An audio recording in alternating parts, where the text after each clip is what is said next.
بسم اللہ الرحمن الرحیم۔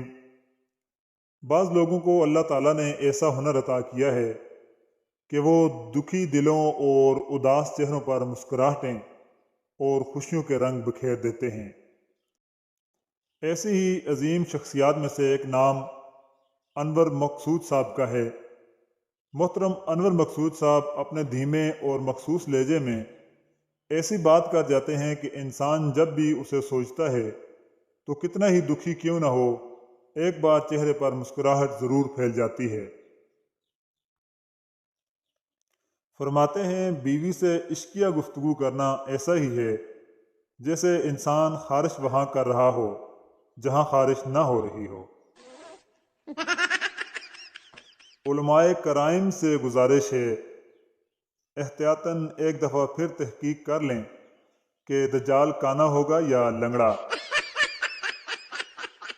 اکثر لوگ سمجھتے ہیں کہ سندھ میں پیپل پارٹی کی وجہ سے جہالت ہے، جو کہ بالکل غلط ہے۔ حقیقت میں سندھ میں جہالت کی وجہ سے پیپل پارٹی ہے۔ کچھ لوگ اتنے مذہبی ہوتے ہیں کہ جوتا پسند کرنے کے لیے بھی مسجد کا رخ کرتے ہیں۔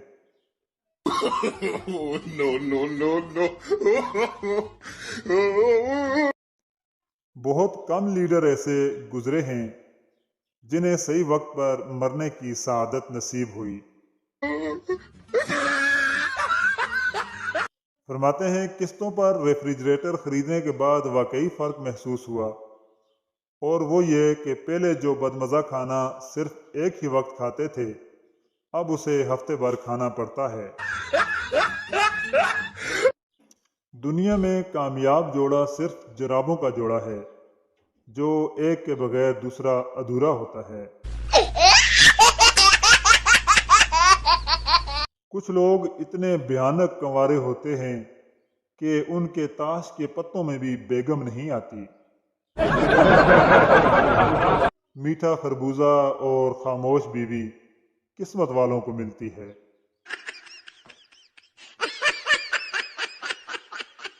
ہم ایشیائی لوگ گدھے کو اس لیے بھی ذلیل سمجھتے ہیں کہ اس میں بہت ساری انسانی خصوصیات پائی جاتی ہیں، مثلاً یہ کہ اپنی بساط سے زیادہ بوجھ اٹھاتا ہے، خواہ کتنا ہی بھوکا رکھیں یا ماریں اپنے مالک کا فرما بردار رہتا ہے۔ آج کل مرد زندگی سے اکتا جاتا ہے تو شادی کر لیتا ہے۔ اور فرماتے ہیں کہ میرا حافظہ اب اتنا خراب ہو گیا ہے کہ انٹرویو کے درمیان ایک خوش شکل خاتون صحافی نے میری تاریخ پیدائش دریافت کی تو میں نے اپنا موبائل نمبر بتایا۔ عورت کسی سے جتنی مرضی محبت کر لے مگر اس کے دل میں سرکاری ملازم کے لیے ہمیشہ گنجائش رہتی ہے۔